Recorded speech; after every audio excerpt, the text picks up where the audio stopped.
राधे राधे दोस्तों। आज हम आपको एक अद्भुत कथा सुनाएंगे जो चोर के ऊपर मोर और शेर के ऊपर सवा शेर जैसी रोचकता से भरी हुई है। अगर आप हमारे चैनल पर पहली बार आए हैं तो कृपया हमारे चैनल को लाइक और सब्सक्राइब करना ना भूलें। सेठ जी जब एक विशेष यात्रा पर निकले थे तो उनके साथ नाई भी था। चलते चलते वे एक अनोखे नगर में पहुंचे। इस नगर की शोभा ने उन्हें यहीं ठहरने का निर्णय लेने पर विवश कर दिया। नगर में प्रवेश करते समय नाई ने देखा कि एक युवक चक्की के दो पार्टों को एक लकड़ी में बांधकर सड़क पर लुढ़काते हुए ला रहा था। तभी एक घोड़े पर सवार मर्दाना भेष में एक स्त्री वहां पहुंची और उसने उस युवक पर बिना किसी चेतावनी के हंतर बरसाने शुरू कर दिए। बेचारा युवक हाथ जोड़कर क्षमा याचना करने लगा। उसकी बार बार की विनती सुनकर वह स्त्री कुछ नरम पड़ी और हंतर चलाना बंद कर दिया। फिर घोड़े को तेज गति से दौड़ाती हुई वहां से चली गई। ये घटना नाई के लिए रहस्य का कारण बन गई। नाई अपने सेठ के पास पहुंचा और इस विचित्र घटना का कारण जानने की जिज्ञासा प्रकट की। सेठ ने कहा, पहले अपने काम पूरे कर लो, रात में मैं तुम्हें इसका रहस्य बताऊंगा। नाई ने फटाफट खाना बनाया, खुद भी खाया और सेठ को भी खिलाया क्योंकि उसकी जिज्ञासा चरम पर थी। रात के समय सेठ ने कहा, इस नगर में रामू नाम का एक ठग रहता है। रामू के पिता का निधन हो चुका है और उसके परिवार में केवल उसकी माँ और वह ही है। रामू ठगी के सहारे अपना जीवन यापन करता है। एक दिन उसकी माँ बहुत चिंतित और उदास थी। रामू ने पूछा, माँ तुम इतनी चिंतित क्यों हो? उसकी माँ ने जवाब दिया, बेटा मैं सोच रही हूँ कि अब तुम्हारी शादी कर दो। मेरे बाद तुम्हारी देखभाल कौन करेगा? तुम्हारे खाने पीने का ध्यान कौन रखेगा? यही बात मुझे परेशान कर रही है। रामू ने अपनी माँ को सांत्वना देते हुए कहा, माँ अब तो चिंता मत कर, मैंने शादी करने का निश्चय कर लिया है। जल्द ही मैं तुम्हारे लिए एक सुंदर बहू लेकर आऊंगा जो तुम्हें हर प्रकार से आराम देगी। ये सुनकर उसकी माँ का चेहरा खिल उठा। रामू ने आगे कहा, बहू के आने के बाद तुम्हें चूल्हा चौका और इन छोटे छोटे कामों से छुटकारा मिल जाएगा। तुम आराम से बैठकर भगवान का भजन कर सकोगी। उसकी माँ ने अपने बेटे को आशीर्वाद देते हुए उसकी भलाई की कामना की। रामू भी अपनी होने वाली पत्नी के लिए आभूषण और अन्य आवश्यक वस्त्र जुटाने में लग गया। इसी क्रम में कहानी और भी रोचक मोड़ लेती है। एक दिन रामू सुनार की दुकान पर पहुंचा। उसने बेहद उम्दा और आकर्षक वस्त्र धारण कर रखे थे, जिससे सुनार ने उसे किसी धनाढ्य ग्राहक के रूप में ग्रहण किया। रामू ने सुनार से पूछा, आपके पास सबसे उत्तम और उत्कृष्ट आभूषण है क्या? सुनार ने उसे बड़े आदर से जवाब दिया, हाँ, हमारे पास उच्च गुणवत्ता वाले आभूषण उपलब्ध है, मैं आपको दिखाता हूं। सुनार ने अपनी दुकान के सबसे मनमोहक और मूल्यवान हार रामू के समक्ष प्रस्तुत किए। रामू ने उनमें से एक अत्यंत सुंदर हार पसंद किया और बोला, मुझे यह हार दिखाइए जो न केवल आकर्षक हो बल्कि इसकी कीमत भी उपयुक्त हो। सुनार ने तत्परता से कहा, जी, यह हार आपकी पसंद के अनुकूल है। इसकी कीमत 5,000 रुपये है। रामू ने उत्तर दिया, ठीक है, आप इसकी रसीद तैयार कीजिए, तब तक मैं पैसे निकालता हूं। जैसे ही सुनार रसीद लिखने के लिए दुकान के भीतर गया, योजना के अनुसार रामू की मां ग्राहक बनकर वहां आई। वह दिखावे के लिए सजाए गए अन्य आभूषणों को ध्यानपूर्वक देखने लगी। इससे पहले कि सुनार कुछ समझ पाता, रामू ने चुना हुआ हार अपनी मां को दे दिया। उनकी मां ने वह हार अपने पास रख लिया और सुनार के लौटने से पहले ही दुकान से बाहर चली गई। जब सुनार लौट कर आया, उसने रसीद रामू को दी। रामू ने अपनी जेब से 5,000 रुपये गिनकर सुनार को सौंप दिए। इसके बाद रामू ने सुनार से दूसरा हार दिखाने का आग्रह किया। सुनार ने उसे खुश करने के लिए और आभूषण निकालकर दिखाए। सुनार को यह विश्वास हो गया था कि यह धनी ग्राहक एक साथ 2 हार खरीदेगा। जैसे ही रामू ने दूसरा हार लिया, वह दुकान से बाहर जाने लगा। सुनार ने रोक कर कहा, आपने जो दूसरा हार लिया है उसकी कीमत अभी चुकाई नहीं है, कृपया इसका भुगतान करें। रामू गुस्से में बोला, मैंने पहले ही 5,000 रुपये दे दिए हैं, अब क्या एक चीज की कीमत 2 बार चुकानी होगी? दोनों के बीच विवाद बढ़ता गया और बात हाथापाई तक पहुंच गई। दुकान के बाहर भीड़ इकट्ठा हो गई। लोग चर्चा करने लगे कि आखिर माजरा क्या है। रामू कहने लगा, मैंने अपने हार की कीमत चुका दी है, अब ये मुझे झूठे आरोप में फंसा रहे हैं। वही सुनार का कहना था, इसने मुझसे 2 हार लिए हैं लेकिन केवल एक की कीमत दी है। मामला बढ़ता देख पुलिस को बुलाया गया। दोनों को पुलिस थाने ले जाया गया, जहां कोतवाल ने सुनार से सख्ती से पूछा, सच सच बताइए, ये मामला क्या है? तब सुनार हाथ जोड़कर कहने लगा, हुजूर, यह व्यक्ति मुझसे एक हार खरीदने आया था। उसने पहले हार की कीमत चुकाई और उसकी रसीद बनवाई, लेकिन इसके बाद इसने दूसरा हार भी उठा लिया और उसकी कीमत चुकाए बिना दुकान से बाहर जाने लगा। जब मैंने इसे रोका और दाम मांगे तो यह कहने लगा कि मैं पहले ही कीमत चुका चुका हूं। सुनार की बात सुनने के बाद कोतवाल ने रामू की ओर मुखातिब होकर पूछा, अब तुम बताओ, क्या यह दुकानदार सच बोल रहा है? रामू ने शांत और गंभीर स्वर में कहा, नहीं हुजूर, यह पूरी तरह झूठ है। मैंने इनसे सिर्फ एक ही हार खरीदा है जिसकी रसीद मेरे पास है। इसके बाद रामू ने अपनी जेब से रसीद निकाली और कोतवाल के समक्ष पेश कर दी। उसने आगे कहा, हुजूर, आप मेरी पूरी तलाशी ले सकते हैं। यदि मेरे पास दूसरा हार मिल जाए तो आप मुझे सख्त से सख्त सजा दीजिए, लेकिन अगर मेरी बात सच निकले तो इस सुनार पर कड़ा कदम उठाइए। ये न जाने कितने मासूम ग्राहकों को लूटता होगा। कोतवाल ने रामू की तलाशी ली, लेकिन उसके पास से दूसरा कोई हार नहीं मिला। यह देख सुनार का चेहरा फीका पड़ गया। उसने धीमी आवाज में कहा, हुजूर, इसने वह हार किसी और को दे दिया होगा। रामू तुरंत बोला, देखिए हुजूर, अब यह मुझ पर एक और झूठा आरोप लगा रहा है। मैं इस शहर में परदेशी हूँ, यहाँ मेरा कोई परिचित नहीं है। मैं तो केवल अपनी पत्नी के लिए आभूषण खरीदने आया था। मुझे नहीं पता था कि यहाँ ऐसी परेशानी का सामना करना पड़ेगा। यदि जानता तो कभी इस शहर में कदम नहीं रखता। रामू की बातों का कोतवाल पर गहरा असर पड़ा। उसने रामू को निर्दोष करार दिया और उसे जाने की अनुमति दी। वहीं सुनार को कड़ी फटकार लगाकर वापस दुकान जाने को कहा। बेचारा सुनार लज्जित होकर दुकान लौट गया। घर पहुंचने पर रामू ने अपनी मां को वह हार सौंप दिया। एक हार उसकी मां पहले ही ले आई थी और दूसरा रामू ने सुनार से ले लिया। दोनों अपनी योजना की सफलता पर बेहद प्रसन्न थे। अगले दिन रामू ने एक और ठगी की योजना बनाई। इस बार वह एक दवाई की दुकान पर गया और 2 किलो जलेबियां खरीदी। फिर वह नगर के बाहर एक सुनसान रास्ते पर पहुंचा। वहां उसने उन जलेबियों में कांटों से छेद किए और पास के बबूल के पेड़ पर चढ़कर उन्हें टांग दिया। कुछ जलेबियां उसने अपने पास भी रख ली। कुछ समय पश्चात रामू ने देखा कि एक व्यक्ति घोड़े पर सवार होकर उसकी ओर बढ़ रहा है।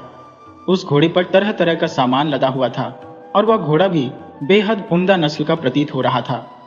रामू ने तुरंत ही उस आदमी को अपना शिकार बनाने का निश्चय कर लिया। जैसे ही वह व्यक्ति उसके पास पहुंचा, रामू ने मुस्कुराते हुए कहा, आओ भाई, धूप बहुत तेज है, थोड़ी देर यहाँ छाया में आराम कर लो।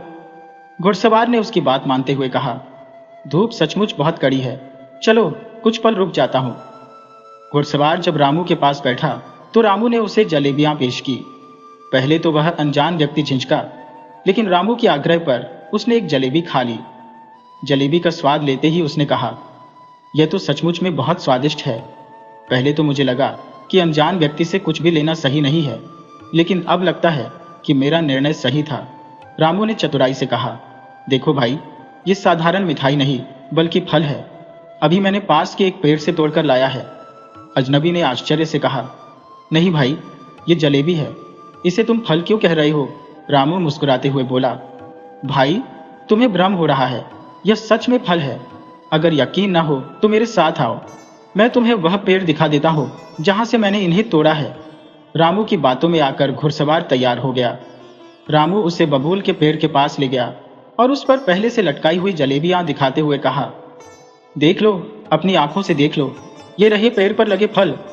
घुड़सवार को विश्वास हो गया और भूख से मजबूर होकर उसने लालच में घोड़े की लगाम रामू को थमाते हुए कहा, भाई, तुम घोड़े को पकड़ो, मैं पेड़ पर चढ़कर कुछ और फल तोड़ लाता हूं।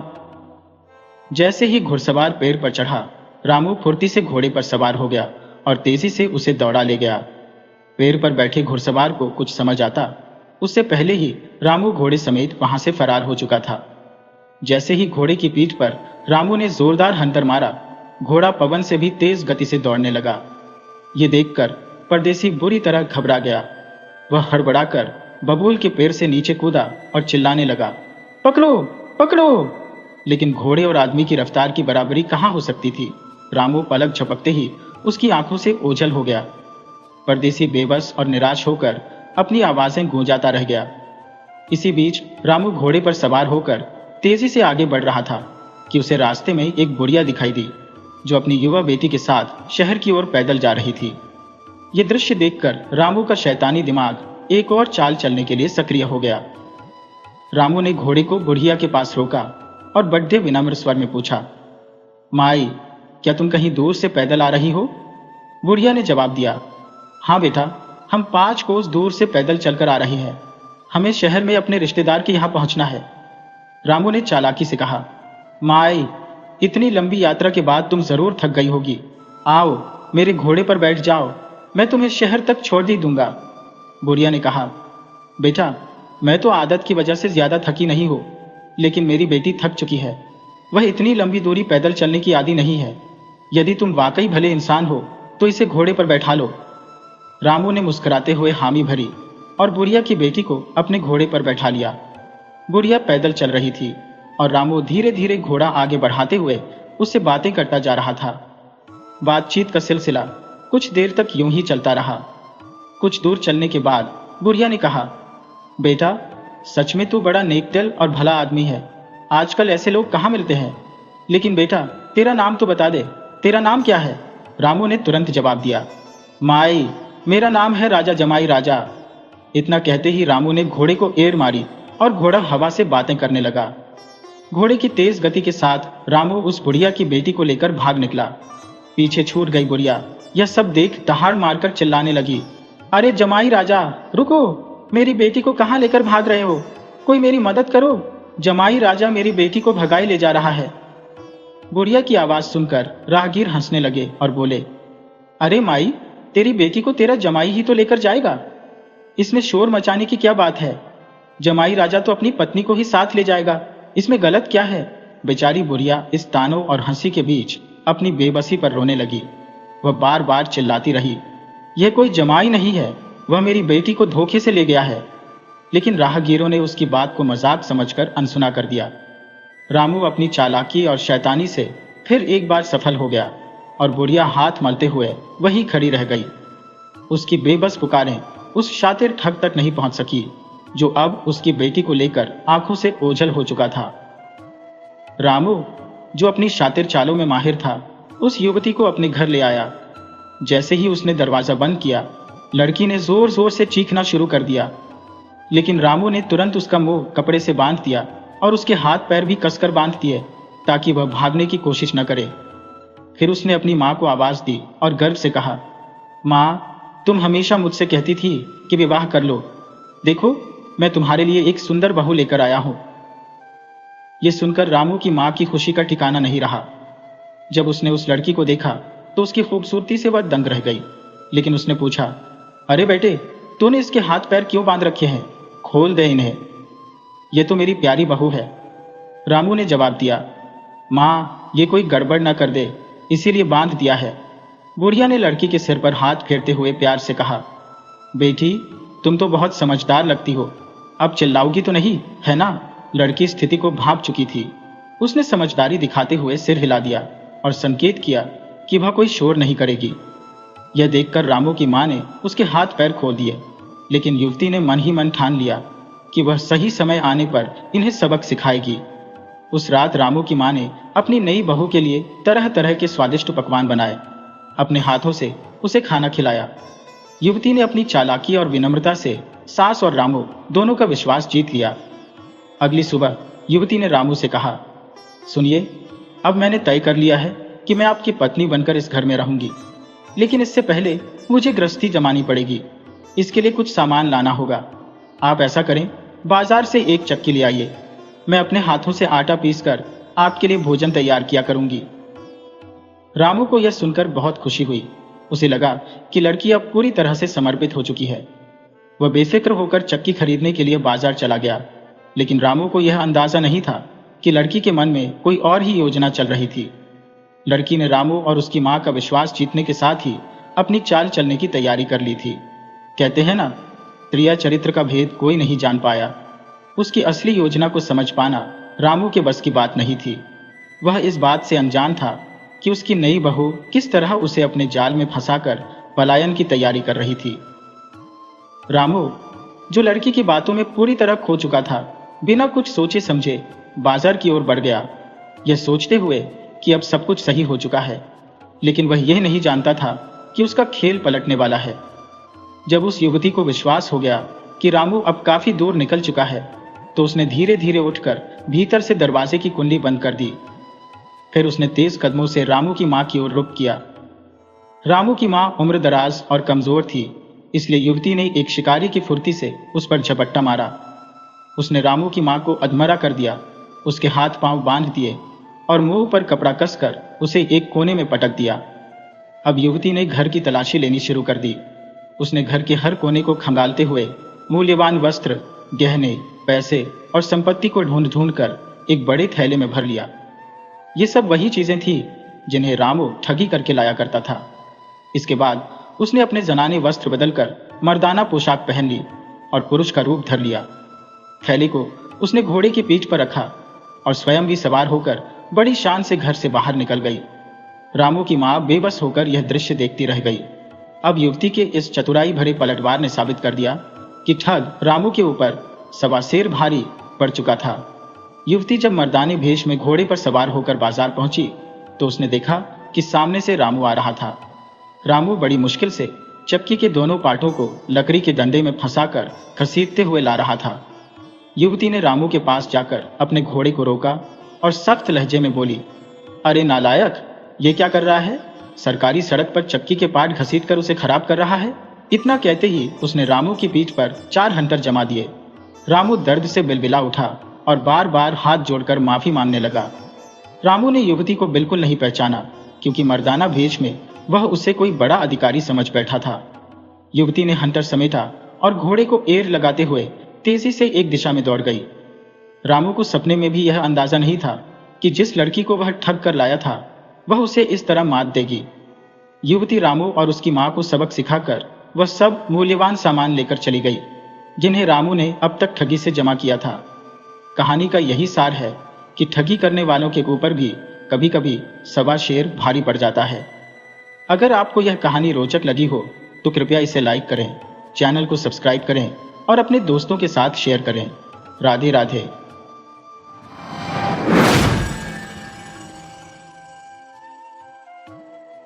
बहुत समय पहले की बात है।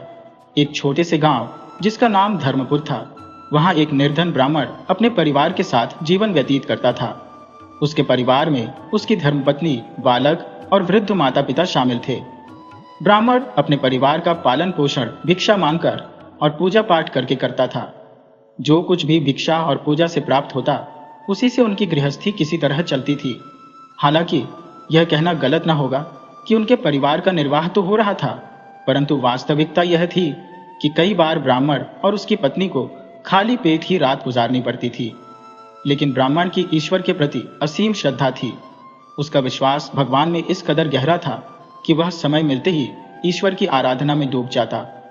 धीरे धीरे उसकी भक्ति का प्रवाह और तीव्र होता गया और ऐसा प्रतीत होने लगा कि भगवान भी उसके भावों को आत्मसात करने लगे हैं। किंतु ईश्वर की कृपा इतनी शीघ्र फलित नहीं होती। कुछ समय बीता और धर्मपुर गांव को भयंकर अकाल ने अपनी चपेट में ले लिया। गांव के हर कोने में भूख और संकट ने अपने पांव पसार लिए। धीरे धीरे स्थिति ऐसी हो गई कि ब्राह्मण को भी भिक्षा मिलना बंद हो गया। एक दिन दोपहर के बाद जब ब्राह्मण खाली भिक्षा पात्र लेकर अपनी छोटी सी झोपड़ी में लौटा तो उसकी पत्नी बेसब्री से उसकी प्रतीक्षा कर रही थी। जैसे ही उसने खाली भिक्षा पात्र देखा, उसकी आंखों में मायूसी छा गई। पत्नी ने कहा, स्वामी, घर में अब खाने को कुछ भी शेष नहीं बचा है।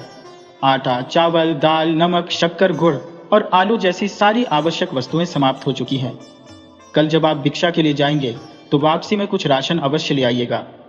ब्राह्मण, जो भगवान विष्णु की भक्ति में सदैव लीन रहता था, शांत भाव से बोला, भाग्यवान, जैसा मेरे विष्णु जी की कृपा होगी वैसा ही होगा।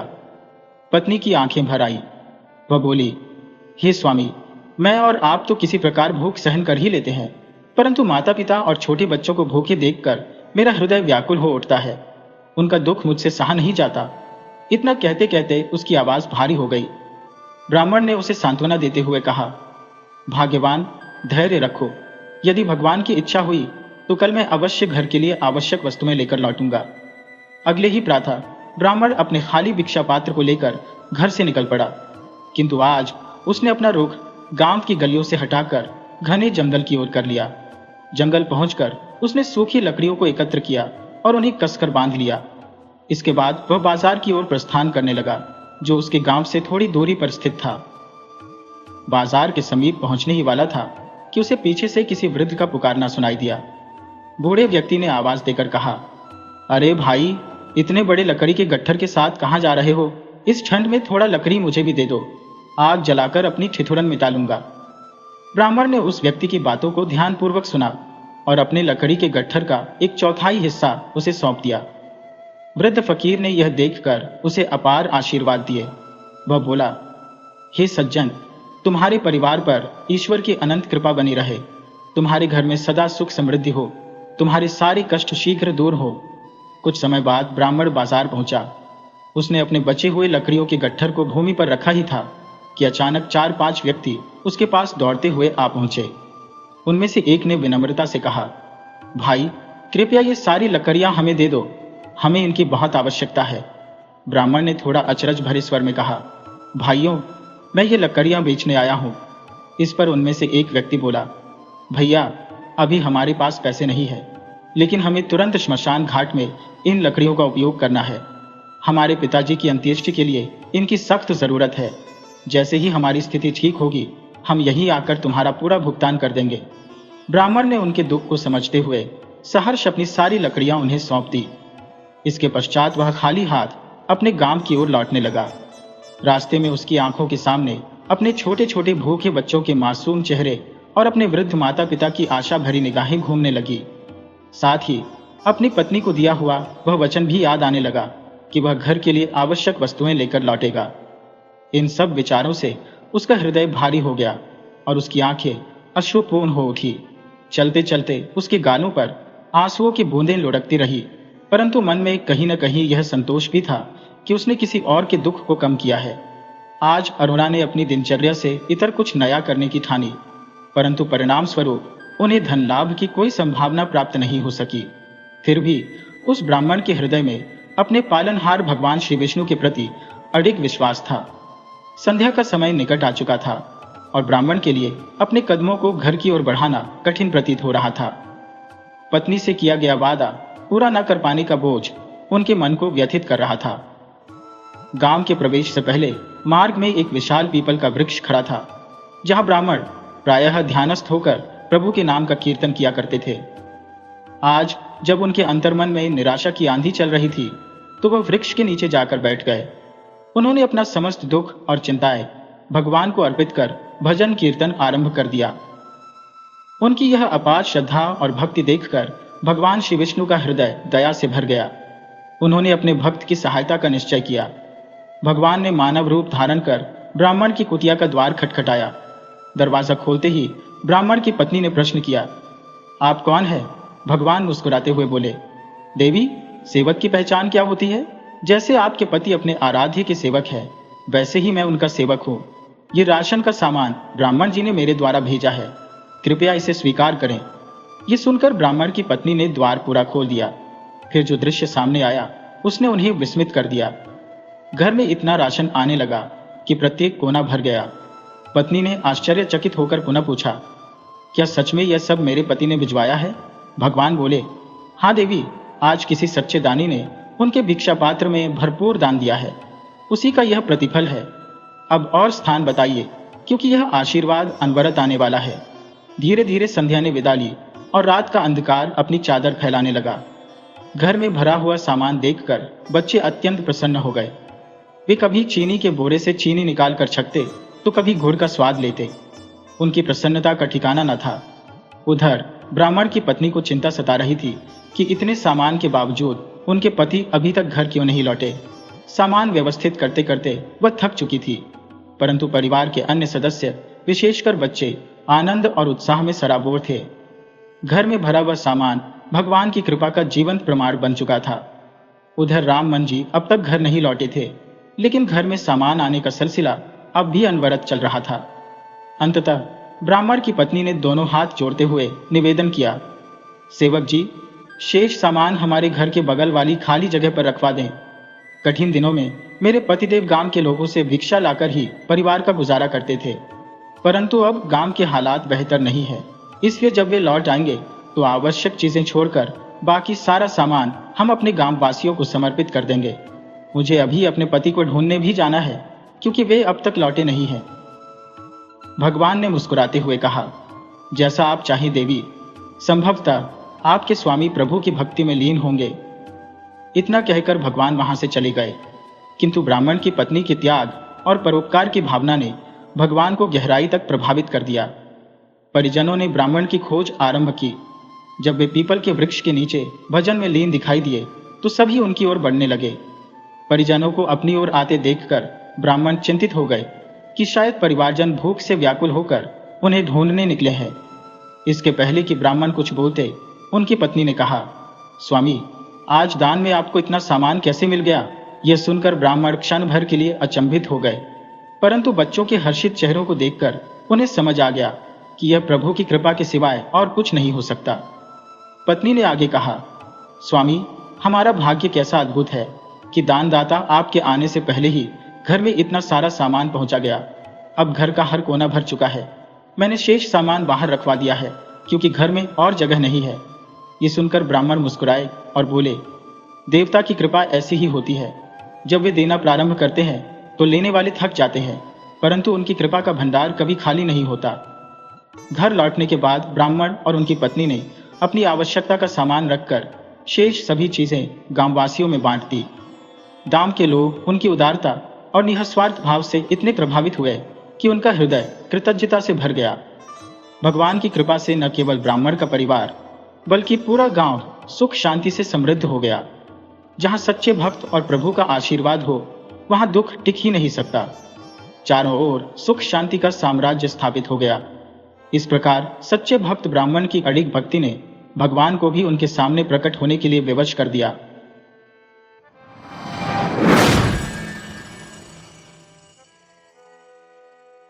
राधे राधे दोस्तों, आज हम आपको सुनाएंगे एक अद्भुत कहानी। अगर आप हमारे चैनल पर नए हैं तो कृपया इसे लाइक करें, सब्सक्राइब करें और शेयर करना न भूलें। कहानी की शुरुआत होती है एक अनोखे संवाद से। गांव से नागा किया, नागा से बबूला, बा से हंसा किया, पर मन नहीं बदला। यह संदेश हमें बताता है कि ईश्वर ने इस सृष्टि में अनेक जीवों की रचना की है। मनुष्य, पशु, पक्षी, कीट और पतंग, सभी की प्रवृत्तियां भिन्न भिन्न हैं। किसी की प्रकृति को बदला नहीं जा सकता, चाहे प्रयास कितना भी क्यों ना हो। बहुत समय पहले की बात है। कैलाश पर्वत पर माता पार्वती और भगवान शिव गहन चिंतन में लीन थे। एक दिन माता पार्वती ने भोलेनाथ से कहा, प्रभु, आपने जो यह संसार रचा है, यह कैसा है?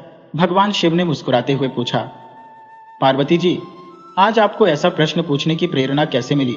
माता ने उत्तर दिया, प्रभु, यदि आपकी कृपा हो तो मैं इस संसार को स्वयं अपनी आंखों से देखना चाहती हूँ।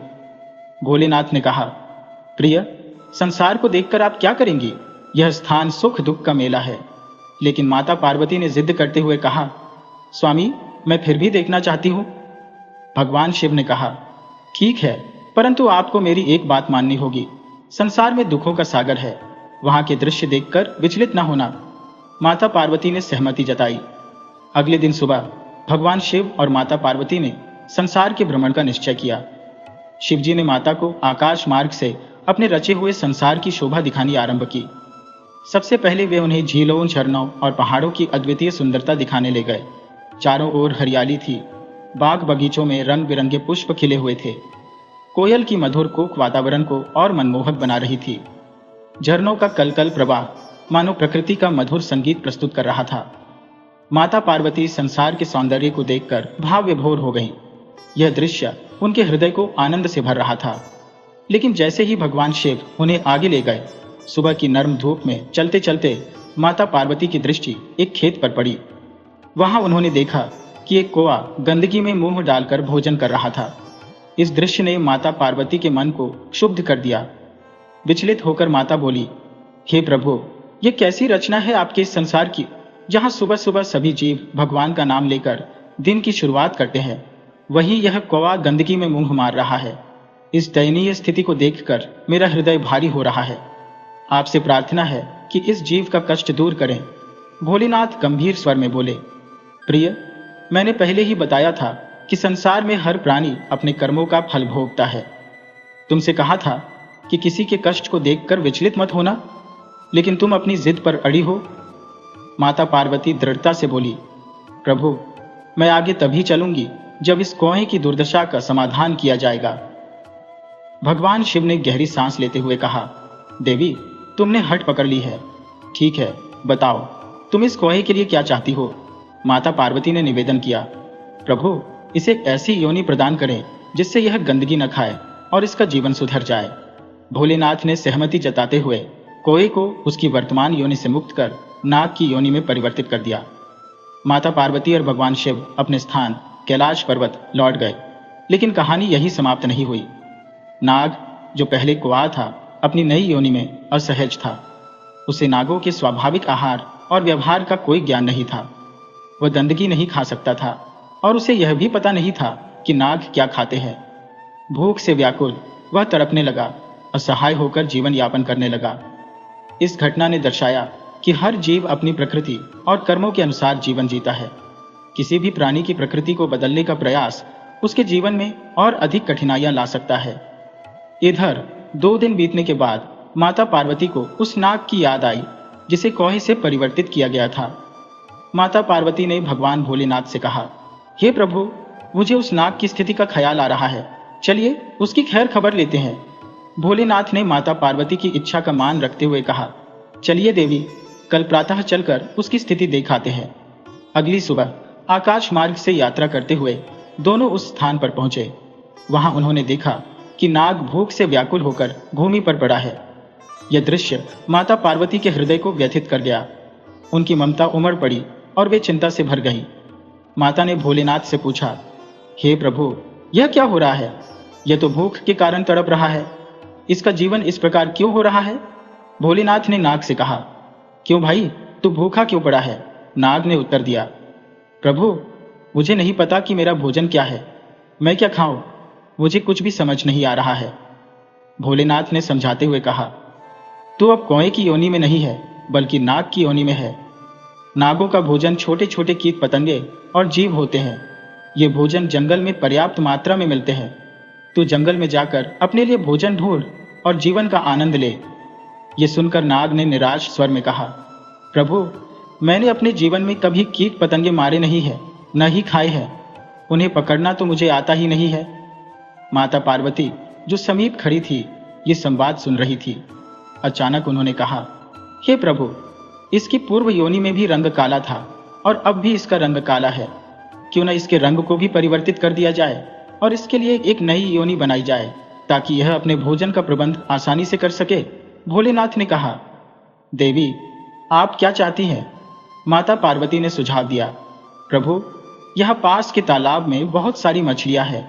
क्यों न इसे बगुले की योनि प्रदान की जाए, ताकि यह मछलियों को पकड़कर अपना पेट भर सके और अपना जीवन सहजता से व्यतीत कर सके।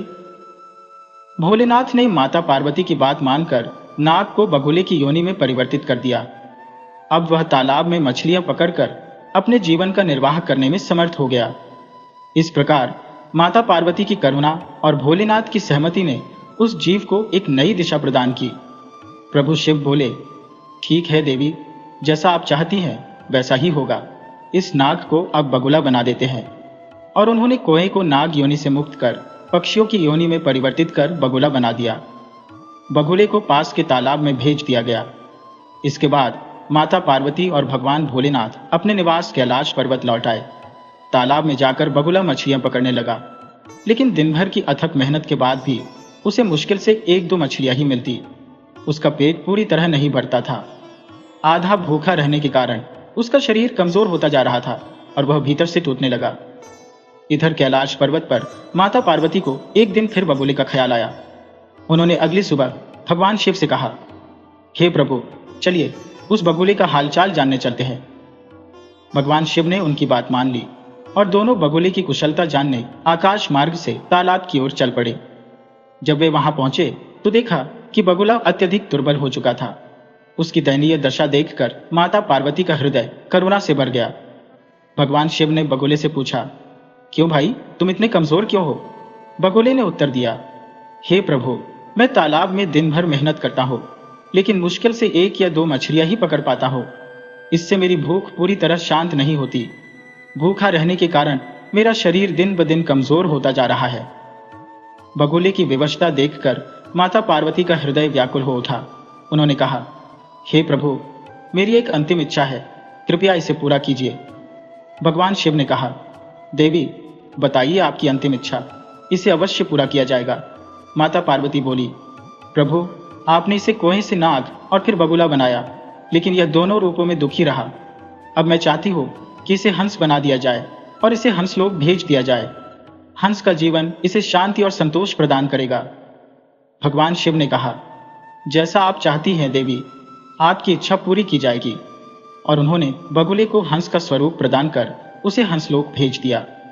इस प्रकार माता पार्वती की करुणा और भगवान शिव की कृपा ने बगुले को एक ऐसा जीवन प्रदान किया जिसमें वह शांति और संतोष पूर्वक रह सके। शिव जी ने माता पार्वती की भावना समझते हुए मुस्कुराकर कहा, ठीक है देवी। उन्होंने बगुले को हंस में परिवर्तित कर दिया और उसे संबोधित करते हुए कहा, जाओ, हंसलोक तुम्हारी प्रतीक्षा कर रहा है। फिर उसे हंसलोक भेज दिया गया।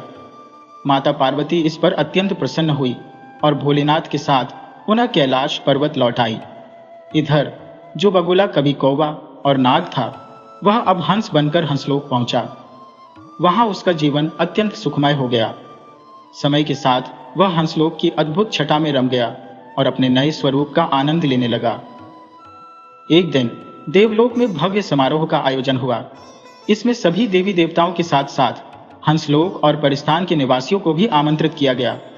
समारोह में देवगण ने सभी मेहमानों का आदरपूर्वक स्वागत किया और 56 प्रकार के व्यंजनों से सजी दावत परोसी। सभी ने प्रेम पूर्वक इस भव्य आयोजन का आनंद लिया। हंसलोक से आए हंस, जिनमें कौवे से हंस बना वह हंस भी शामिल था, परियों और अन्य अतिथियों के साथ भोजन का स्वाद छक रहे थे। भोजन के उपरांत सभी विश्राम कक्ष में चले गए। इस बीच समारोह में बचा हुआ भोजन उचित स्थान पर फेंक दिया गया। विश्राम कक्ष में बैठा वह हंस, जो कभी कौवा था, अचानक बाहर कौवों के झुंड को भोजन के अवशेषों में जूठन खोजते देख अपनी पुरानी आदतों पर लौट आया। अपनी प्रवृत्ति को रोक न सका और दावत के बावजूद विश्राम गृह छोड़कर जूठन की ओर दौड़ पड़ा। वहां पहुंचकर उसने जूठन में अपना सिर डाल दिया और कौवों की भांति व्यवहार करने लगा। यह दृश्य देखकर समारोह में उपस्थित सभी देवता और अतिथि विस्मित हो गए। रंग रूप से वह हंस था, लेकिन उसकी आदतें कौवों जैसी थी। देवगण आपस में कहने लगे, देखो, यह हंस के रूप में है, लेकिन इसकी प्रवृत्ति अब भी कौवों जैसी है। सभी के चेहरों पर विस्मय और असमंजस की झलक थी, क्योंकि वह दिखने में हंस था, लेकिन भीतर से अब भी कौवा। समारोह के मध्य भगवान शिव गंभीर स्वर में माता पार्वती से बोले, हे देवी, मैंने इसे कुएं से नाग बनाया, नाग से बगुला और बगुले से हंस में परिवर्तित किया, परंतु इसके स्वभाव और मूल प्रवृत्ति में किंचित भी परिवर्तन नहीं आया। आज इसने अपने आचरण से हमारा मस्तक लज्जा से झुका दिया है। माता पार्वती, जो इस दृश्य से पहले ही व्यथित थी, विनम्रता से उत्तर देने लगी, प्रभु, यह मेरी भूल थी, मैं ही इसके लिए उत्तरदायी हूँ, कृपया मुझे क्षमा करें। शिव जी ने शांत स्वर में कहा, देवी, क्षमा मांगने का कोई औचित्य नहीं है, परंतु इस घटना से हमने एक महत्वपूर्ण शिक्षा अवश्य पाई है। पात्रता का सम्मान और अनुपात केवल उसी को दिया जाना चाहिए जो वास्तव में उसके योग्य हो। यदि अयोग्य को पात्रता प्रदान की जाती है तो यह न केवल उस गुण का अपमान है, बल्कि दाता का भी निरादर है। उन्होंने आगे जोड़ा, चाहे कौवे को हंस बना दिया जाए या उसे राज सिंहासन पर आसीन कर दिया जाए, उसकी मूल प्रवृत्ति अपरिवर्तित ही रहती है। संसार का नियम यही है कि प्रत्येक जीव अपनी प्रकृति और श्रेणी में ही संतोष पाता है। शिवजी के इन गहन शब्दों को सुनकर माता पार्वती मौन हो गईं और उनकी आंखों में यह सत्य स्पष्ट रूप से झलकने लगा। यह घटना भगवान शिव की माया का एक अनूठा रूप थी, जो यह समझाने के लिए रची गई थी कि हर प्राणी अपनी प्रकृति के अनुरूप ही सुखी रहता है। दोस्तों, यह कहानी हमें सिखाती है कि पात्रता और योग्यता को परखकर ही किसी को अधिकार या सम्मान दिया जाना चाहिए। यदि आपको यह कथा प्रेरणादायक लगी हो तो कृपया हमारे चैनल को लाइक, सब्सक्राइब और शेयर करें। राधे राधे।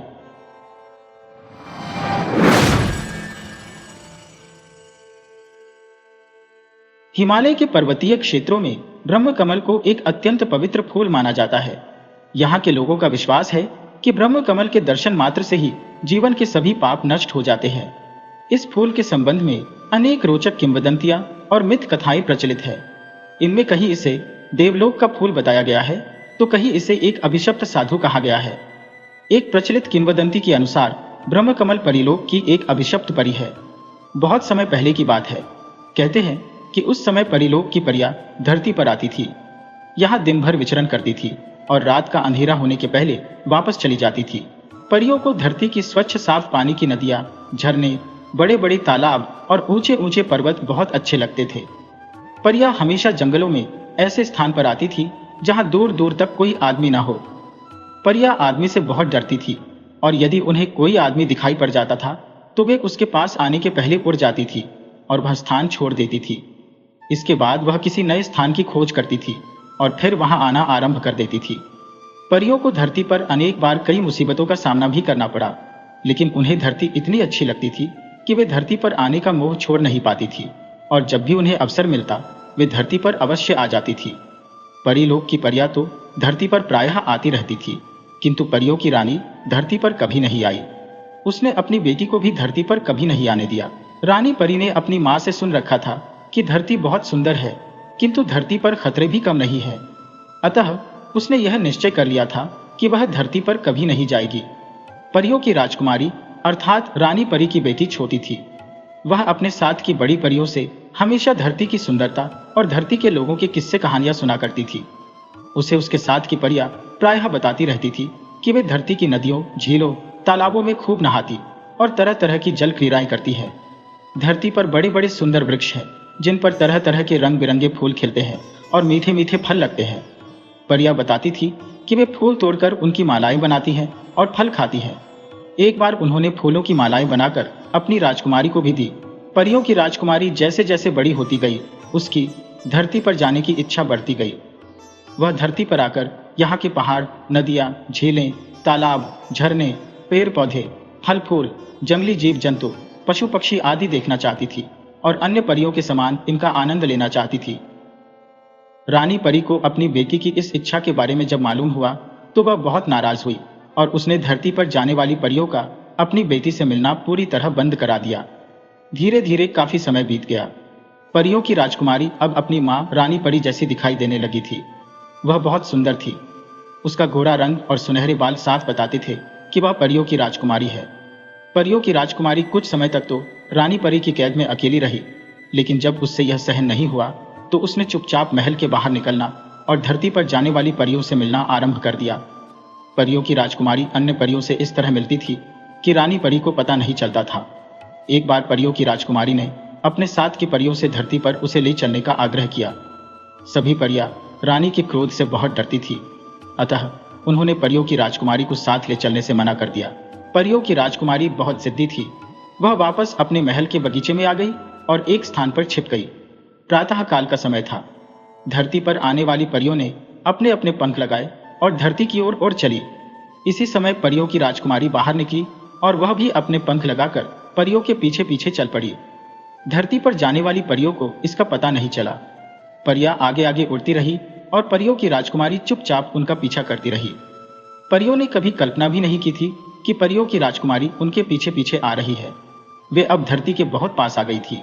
अचानक परियों की राजकुमारी को छींक आ गई। परियों ने पीछे मुड़कर देखा तो घबरा गईं। उन्होंने तुरंत आपस में कुछ बातें की और यह निर्णय लिया कि वे धरती पर नहीं जाएंगी और वापस परीलोक चली जाएंगी। उन्होंने अपना निर्णय परियों की राजकुमारी को भी बता दिया। परियों की राजकुमारी बहुत जिद्दी थी। उसने पहले तो सभी परियों से अनुरोध किया कि वे उसे धरती पर अपने साथ ले चलें, लेकिन जब परियां तैयार नहीं हुई तो उसने परीलोक लौटने से इनकार कर दिया और उन्हें यह भी बता दिया कि वह अकेली ही धरती पर जाएगी। सभी परियां असमंजस में पड़ गईं। वे जानती थी कि परियों की राजकुमारी बहुत जिद्दी है और वह बिना धरती पर पहुंचे वापस परीलोक नहीं जाएगी।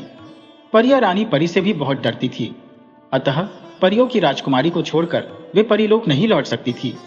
अंत में सभी ने मिलकर यह निर्णय लिया कि वे परियों की राजकुमारी को धरती पर ले जाएंगी और कुछ समय रुककर जल्दी ही परीलोक वापस लौट जाएंगी। परियों की राजकुमारी खुश हो गई। धरती पास ही थी, अतः कुछ ही समय में सभी परियां धरती पर आ गईं। वे एक सुनसान जंगल में बड़े से तालाब के किनारे उतरी थी। यह स्थान बहुत सुरक्षित था। यहाँ परीलोक की सभी परियां प्रायः आती रहती थी। परियों की राजकुमारी को यह स्थान बहुत अच्छा लगा। उसने कभी सोचा भी नहीं था कि धरती इतनी सुंदर होगी। सभी परियों ने अपनी राजकुमारी के साथ तालाब में स्नान किया, कुछ देर जल क्रीड़ा की और परी लोग वापस लौटने के लिए अपने अपने पंख लगाकर तैयार हो गईं। किंतु परियों की राजकुमारी अभी धरती पर रुकना चाहती थी और कुछ नए स्थान देखना चाहती थी। परियों ने अपनी राजकुमारी को बहुत समझाया, लेकिन जिद्दी राजकुमारी नहीं मानी। परियां अकेले वापस नहीं लौट सकती थी, अतः उन्हें राजकुमारी की बात माननी पड़ी। परियों ने अपनी राजकुमारी को बहुत से जंगल, जंगली जीव जंतु, पशु पक्षी आदि दिखाए और अंत में हिमालय के बर्फीले पहाड़ों पर आ गईं। परियों की राजकुमारी को बर्फ से ढके ऊंचे ऊंचे पहाड़ बहुत अच्छे लगे। उसका मन हो रहा था कि वह परी लोग न लौटे और यही धरती पर रह जाए। परियों की राजकुमारी ने अपने मन की बात अपने साथ आई, परियों से कही तो कुछ परियां नाराज हो गईं और कुछ उसे समझाने लगी। परियां अपनी राजकुमारी को यह समझाने का प्रयास कर रही थी कि यह धरती उतनी सुंदर नहीं है जितनी सुंदर वह समझ रही है। इस धरती पर बाघ, शेर, चीता, तेंदुआ जैसे हिंसक जीव, बड़े बड़े राक्षस और देव दानव भी रहते हैं, जो बड़े खूंखार और खतरनाक होते हैं। अतः उसे वापस परीलोक लौट चलना चाहिए। परियां अपनी राजकुमारी को यह सब समझा रही थी, तभी अचानक न जाने कहां से एक दानव प्रकट हो गया और अट्टहास करने लगा। दानव को देखते ही परियों के होश उड़ गए। वे अपनी अपनी जान बचाकर भागी और जिसे जहां जगह मिली वहां छिप गई। परियों की राजकुमारी ने एक विशालकाय दानव को देखा तो उसे भी डर लगा, लेकिन वह भागी नहीं। दानव ने परियों की राजकुमारी को देखा तो उसके रूप पर मोहित हो गया। उसने आगे बढ़कर परियों की राजकुमारी को उठाया, अपने कंधे पर लादा और पहाड़ के पीछे जाकर गायब हो गया। पहाड़ी जंगल में वृक्षों और पत्थरों की आड़ में छिपी परियां अपनी राजकुमारी को ले जाते हुए दानव को देखती रही। वे दानव की शक्ति से परिचित थी, अतः वे न बाहर निकली और न चीखी चिल्लाई। परी लोक से धरती पर आने वाली परियां परेशान हो उठी। उनकी समझ में नहीं आ रहा था कि क्या करें और क्या न करें। वे रानी परी के डर से अपनी राजकुमारी को धरती पर छोड़कर परी लोक नहीं लौट सकती थी और धरती पर लंबे समय तक रहना उनके लिए भी खतरे से खाली नहीं था। परियों ने आपस में एक दूसरे के साथ विचार विमर्श किया। एक परी ने कहा कि धरती पर राक्षसों और देवदानवों के साथ ही वीर, साहसी और नेक इंसान भी रहते हैं। दूसरी परी ने सुझाव दिया कि सभी परियों को ऐसे इंसान की प्रतीक्षा करनी चाहिए और उसके सहयोग से अपनी राजकुमारी को मुक्त कराना चाहिए। एक अन्य परी ने सुझाव दिया कि प्रतीक्षा करने में बहुत समय लगेगा, ऐसा इंसान न जाने कब आए, अतः सभी को मिलकर ऐसे इंसान को ढूंढना चाहिए और राजकुमारी को मुक्त कराने का अनुरोध करना चाहिए। सभी परियों को अंतिम परी का सुझाव अच्छा लगा और उन्होंने यह तय किया कि वे साधारण स्त्रियों के रूप में अगले दिन से ही एक वीर, साहसी और नेक इंसान की खोज आरंभ कर देंगी और जल्दी से जल्दी अपनी राजकुमारी को दानव से मुक्त कराने का प्रयास करेंगी। परियों ने किसी तरह एक प्राकृतिक गुफा में रात बिताई और सवेरा होते ही अपना अभियान आरंभ कर दिया। वे इधर उधर फैल गई और जंगल से गुजरने वालों पर नजर रखने लगी। परियों को शाम हो गई, किंतु वीर, साहसी और नेक इंसान तो दूर की बात, उन्हें कोई साधारण इंसान भी नहीं दिखाई दिया। संभवतः दानव के भय के कारण लोगों ने उधर से गुजरना छोड़ दिया था। धीरे धीरे 3 दिन हो गए, लेकिन परियों को कोई सफलता नहीं मिली। अचानक एक दिन दोपहर के समय उस पहाड़ी जंगल से घोड़े पर सवार एक हट्टा कट्टा सुंदर युवक गुजरा। उसे वहीं पास ही एक वृक्ष की आड़ में खड़ी परी ने देखा और सहायता के लिए गुहार लगाने लगी। परी की आवाज सुनकर घोड़े पर सवार युवक रुक गया और उसने अपनी दृष्टि इधर उधर दौड़ाई। युवक से कुछ दूरी पर एक सुंदर स्त्री खड़ी थी और सहायता के लिए उसे पुकार रही थी। युवक घोड़े से नीचे उतरा और पैदल चलता हुआ परी के पास पहुंचा। इसी समय अन्य परियां भी आ गई। सभी ने उस युवक को यह बता दिया कि वे परीलोक की परियां है और इसके साथ ही अपनी राजकुमारी के अपहरण की पूरी कहानी भी उसे बता दी। युवक वास्तव में वीर, साहसी और नेक इंसान था। उसने परियों को बताया कि वह इस राज्य का राजकुमार है और उनकी सहायता अवश्य करेगा। परियों को थोड़ी बहुत राहत मिली। राजकुमार अपने राज्य के सभी क्षेत्रों से अच्छी तरह परिचित था। उसे दानव की पूरी जानकारी थी और यह भी मालूम था कि दानव कहाँ रहता है। राजकुमार ने परियों को आश्वासन दिया कि वह उनकी राजकुमारी को दानव से मुक्त कराने का पूरा प्रयास करेगा। इसके बाद वह अपने घोड़े पर सवार हुआ और एक ओर बढ़ गया। राजकुमार ऊंची ऊंची असमतल पहाड़ी चट्टानों पर बड़ी तेजी से अपना घोड़ा दौड़ाता रहा और कुछ समय बाद एक बड़ी नदी के पास आ पहुंचा। इस नदी के किनारे अनेक बड़ी बड़ी गुफाएं थी। राजकुमार ने अपनी तलवार निकाली और एक गुफा के सामने आकर खड़ा हो गया। यह दानव की गुफा थी। गुफा के द्वार पर एक भारी पत्थर अड़ा हुआ था। इससे यह साफ था कि दानव अपनी गुफा में नहीं है। राजकुमार ने अपनी तलवार पास की एक चट्टान पर रखी और पत्थर हटाने का प्रयास करने लगा। पत्थर बहुत भारी था और टस से मस नहीं हो रहा था। राजकुमार बहुत देर तक पत्थर हटाने का प्रयास करता रहा। अंत में उसे सफलता मिली और पत्थर इतना खिसक गया कि गुफा के द्वार पर एक व्यक्ति के निकल जाने योग्य जगह बन गई। राजकुमार ने अपनी तलवार चट्टान से उठाई और पूरी सावधानी के साथ गुफा के भीतर आ गया। शाम होने में अभी कुछ समय बाकी था। गुफा के भीतर इतना प्रकाश आ रहा था कि भीतर की सभी चीजें धुंधली धुंधली दिखाई दे रही थी। राजकुमार ने आंखें फाड़ फाड़ कर गुफा के भीतर नजरें दौड़ाईं। वहां जीव जंतुओं के अस्थि पंजरों के अलावा कुछ नहीं दिखाई दे रहा था। राजकुमार को लगा कि दानव परियों की राजकुमारी को मारकर खा गया है। अचानक राजकुमार के कानों में किसी स्त्री के सिसकने की आवाज टकराई। राजकुमार सावधान हो गया और धीरे धीरे आवाज की ओर बढ़ा। गुफा के एक अंधेरे कोने में एक स्त्री खड़ी सिसक रही थी। राजकुमार ने अनुमान लगाया कि यही परियों की राजकुमारी है। उसने जल्दी जल्दी अपना परिचय दिया और उसका हाथ पकड़कर बाहर आ गया। दानव के अत्याचारों के कारण परियों की राजकुमारी का रंग पीला पड़ गया था और वह मुरझा गई थी, किंतु इससे उसकी सुंदरता में कोई कमी नहीं आई थी। राजकुमार ने परियों की राजकुमारी को देखा तो उस पर मोहित हो गया। परियों की राजकुमारी बहुत घबराई हुई थी। इस समय उसे राजकुमार एक देवदूत जैसा लग रहा था। राजकुमार जानता था कि यह स्थान सुरक्षित नहीं है। दानव कभी भी वापस आ सकता था और उन दोनों के लिए मुसीबतें खड़ी कर सकता था। अतः राजकुमार ने परियों की राजकुमारी को घोड़े पर बैठाया और स्वयं भी घोड़े पर सवार हो गया। राजकुमार का घोड़ा अभी 2-4 कदम भी आगे नहीं बढ़ा था कि न जाने कहां से दानव प्रकट हो गया और घोड़े के सामने खड़ा हो गया। परियों की राजकुमारी ने दानव को देखा तो वह भय से अचेत हो गई। राजकुमार ने भी दानव को देखा। वह घोड़े के सामने सीना ताने उसका रास्ता रोके खड़ा था। राजकुमार वीर और साहसी था। वह घोड़े से नीचे उतरा, परियों की राजकुमारी को सहारा देकर नीचे उतारा, उसे एक स्थान पर लिटाया और तलवार लेकर दानव के सामने आ गया। दानव ने राजकुमार को इस रूप में देखा तो जोर से हंसा। उसने राजकुमार को ऊंची आवाज में चेतावनी दी कि यदि वह उससे युद्ध करेगा तो बिना मौत मारा जाएगा। उसने राजकुमार को यह भी समझाया कि वह असीम शक्तिशाली दानव है, कोई उससे जीत नहीं सकता। राजकुमार ने दानव की बात का कोई उत्तर नहीं दिया और मुस्कुराता रहा। राजकुमार की मुस्कुराहट ने दानव का क्रोध बढ़ा दिया। उसने अपना दाहिना हाथ बढ़ाकर राजकुमार को पकड़ने की कोशिश की। राजकुमार सावधान था। उसने नीचे झुककर तलवार से दानव के हाथ पर वार कर दिया। उसका निशाना अचूक था। अगले ही क्षण दानव का दाहिना हाथ जमीन पर पड़ा था। हाथ कटते ही दानव का क्रोध 7वें आसमान पर पहुंच गया। उसने चीखते हुए बायां हाथ राजकुमार को पकड़ने के लिए बढ़ाया।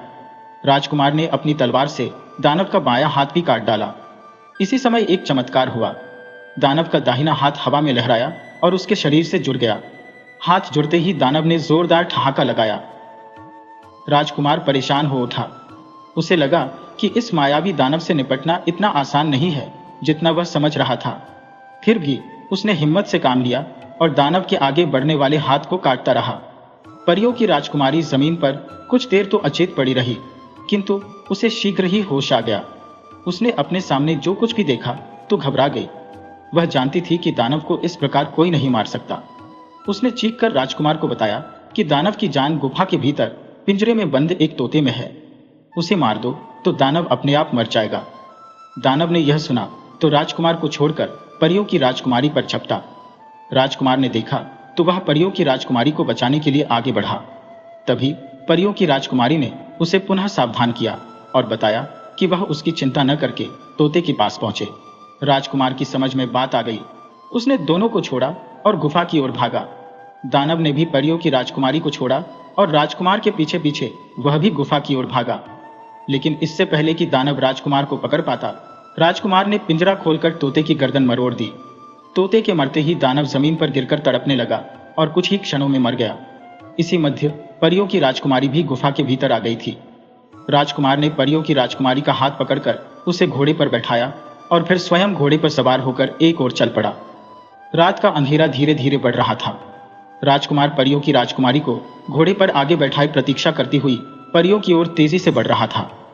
राजकुमार जिस समय परियों के मिलने वाले स्थान पर पहुंचा तो आधी रात हो चुकी थी। उसने इधर उधर देखा, लेकिन उसे कहीं भी कोई परी नहीं दिखाई दी। राजकुमार को बड़ा आश्चर्य हुआ।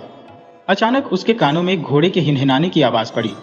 इसी समय कुछ घुड़सवार सैनिक उसके सामने आए, अपने अपने घोड़े से नीचे उतरे और सिर झुकाकर खड़े हो गए। ये सभी राजकुमार के सैनिक थे, जो राजकुमार के महल में वापस न लौटने के कारण उसकी खोज में निकले थे। परियों को इन सैनिकों ने बंदी बना लिया था। राजकुमार की आज्ञा से सैनिकों ने सभी परियों को मुक्त किया। एक एक परी को एक एक सैनिक ने अपने घोड़े पर बैठाया और महल आ गए। राजकुमार के साथ परियों की राजकुमारी भी थी। राजकुमार ने परियों की राजकुमारी सहित सभी परियों को अपने महल में राजसी ठाट बाट से रखा और उन्हें अपने राज्य की सुंदर सुंदर झीलों, नदियों और वनों की सैर कराई। वास्तव में वह परियों की राजकुमारी को हृदय से चाहने लगा था और चाहता था कि वह उसके साथ विवाह कर ले। परियों की राजकुमारी भी राजकुमार की वीरता, साहस और सद्व्यवहार पर मोहित थी और उसे चाहने लगी थी। उसके साथ की परियों ने भी एक एक सैनिक को पसंद कर लिया था और उनके साथ रंगरेलियां मना रही थी। इधर परियों और अपनी बेटी के न लौटने के कारण परीलोक की रानी बहुत चिंतित थी। उसने कुछ समय तक तो प्रतीक्षा की और उसके बाद अपना चमत्कारी तारास्त्र लेकर धरती की ओर चल पड़ी। रानी परी का तारास्त्र बड़ा चमत्कारी था। उसने अपने तारास्त्र के द्वारा यह मालूम कर लिया था कि उसकी बेटी और अन्य परियां धरती पर कहाँ हैं और क्या कर रही हैं। उसे यह जानकर बहुत क्रोध आया कि उसकी बेटी अन्य परियों के साथ धरती के मानवों के साथ रंगरेलियां मना रही है। रानी परी सीधी राजकुमार के महल के बगीचे में पहुंची। परियों की राजकुमारी इस समय राजकुमार का सिर अपनी गोद में लिए हुए किसी मधुर विषय पर बातें कर रही थी। उसने अपने सामने रानी परी को देखा तो उसके होश उड़ गए। रानी परी बहुत क्रोध में थी। परियों की राजकुमारी ने राजकुमार का सिर अपनी गोद से हटाया और उठकर खड़ी हो गई। इसी समय परी लोक की अन्य परियां भी अपने अपने साथी सैनिकों के साथ आ गईं। रानी परी ने सभी परियों को जलती हुई आंखों से देखा और उन्हें परीलोक वापस चलने का आदेश दिया। लेकिन परियों ने अपने अपने सिर नीचे कर लिए और अपने अपने साथी का हाथ पकड़ लिया। रानी परी की समझ में आ गया कि बात बहुत आगे बढ़ चुकी है। उसने अपने क्रोध पर नियंत्रण किया और अपनी बेटी सहित सभी परियों को धरती के मानव और उनकी बुराइयों के विषय में बताकर परीलोक लौटने के लिए समझाने लगी। रानी परी ने सभी को बहुत समझाया, लेकिन उसकी बेटी सहित सभी परियों ने परीलोक लौटने से साफ इनकार कर दिया। रानी परी ने सभी को बहुत समझाया, लेकिन जब उसकी बात किसी ने नहीं मानी तो उसे क्रोध आ गया और उसने अपने तारास्त्र की चमत्कारी शक्ति से अपनी बेटी को ब्रह्म कमल बना दिया और उसके साथ ही राजकुमार को पानी का कमल बना दिया। इसके साथ ही उसने अन्य परियों और उनके साथी सैनिकों को भी तरह तरह के फूलों में बदल दिया और दुखी हृदय से परीलोक लौट आई।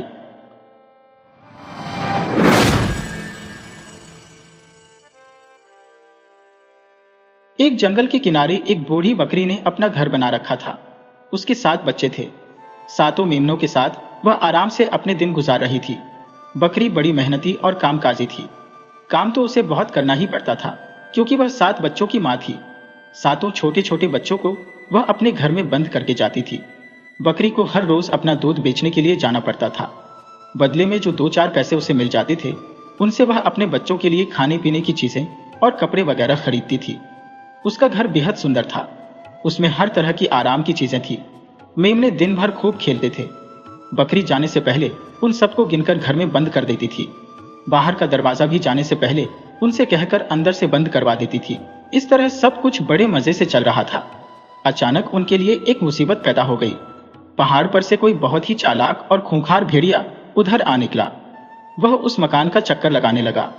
पास आने की उसकी हिम्मत नहीं होती थी, क्योंकि वह बूढ़ी बकरी से डरता था। अब जब बूढ़ी बकरी अपना दूध बेचने के लिए जाने लगी तो उसे अपने बच्चों की चिंता हुई। वह उन्हें अपने साथ नहीं ले जा सकती थी। इसलिए उसने सबसे बड़े मेमने को अपने पास बुलाया और उससे कहा, देखो बेटा, तुम सबसे बड़े हो। तुम्हारे सभी भाई बहन तुमसे छोटे हैं। तुम जरा होशियारी से रहना। अंदर से दरवाजा बंद कर लेना। जब तक मैं ना आ जाऊं तब तक दरवाजा मत खोलना। वह भेड़िया बड़ा चालाक है। मेरे जाने के बाद वह तुम लोगों को खाने के लिए यहाँ आएगा और घर में घुसने की कोशिश करेगा। तुम किसी भी हालत में दरवाजा मत खोलना। बड़ा मेमना मैं करके बोला, ठीक है माँ, तुम किसी तरह की फिक्र मत करो। मुझे उस चालाक भेड़िए के बारे में पता है। जब तक तुम नहीं आओगी मैं दरवाजा नहीं खोलूंगा। बूढ़ी बकरी बोली, ठीक है, तुम ऐसा ही करना, लेकिन याद रखो वह भेड़िया बड़ा चालाक है। वह तुमसे दरवाजा खुलवाने के लिए कई तरह के बहाने बनाएगा।